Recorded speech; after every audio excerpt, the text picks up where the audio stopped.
పద్ధతిలో దురదృష్టకరమైన వ్యాఖ్యలు చేస్తూ ఉన్నారు. అంటే ఇది పూర్తిగా రైతు శత్రు ప్రభుత్వం అనేది తెలుస్తూ ఉంది. ధాన్యం కొనుగోలు చేయలేదు, విద్యుత్ సరఫరా చేయడం లేదు, నీళ్లు సరఫరా చేయడం లేదు, చాలా ఇబ్బందులు పెడతా ఉన్నారు. ఇంకా రైతు భరోసా, రైతు బంధు గురించి ఇంకా ప్రస్తావనే లేదు. ఎప్పుడేస్తారని మా ఎమ్మెల్యేలు అడిగితే కూడా కనీసం సమాధానం చెప్తలేరు. కాబట్టి రైతులను వంచింది ప్రభుత్వం, వృత్తి కార్మికులను వంచింది. ఒక్క పాలసీ, ఇండస్ట్రియల్ పాలసీ ఏమిటి? ఏమి లేదు. బట్టి గ్యాస్ ట్రాష్ పంచరంగ ఈస్మాన్ కలర్ లాగా చెప్పడం తప్ప, స్టోరీ టెల్లింగ్ లాగా ఉన్నది తప్ప బడ్జెట్ చెప్పినట్టు లేదు.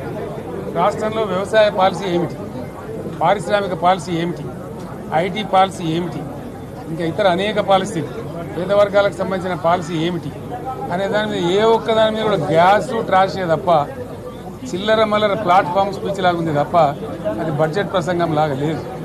రాజకీయ సభలలో చెప్పినట్టుంది తప్ప ఏ ఒక్క పాలసీని కూడా నిర్దిష్టంగా ఈ పనిని మేము ఎట్లా సాధిస్తాం, మా గోల్స్ ఇవి, మా టార్గెట్స్ ఇవి అనే పద్ధతి కానీ పద్దు కానీ లేదు. ఇది పేదల బడ్జెట్ కాదు, రైతుల బడ్జెట్ కాదు, యువల బడ్జెట్. విశ్లేషణలో మీకు తెలుస్తుంది. భవిష్యత్తులో బ్రహ్మాండంగా మేము దీన్నంతా కూడా చీల్చి చెండాడబోతాం. Thank you.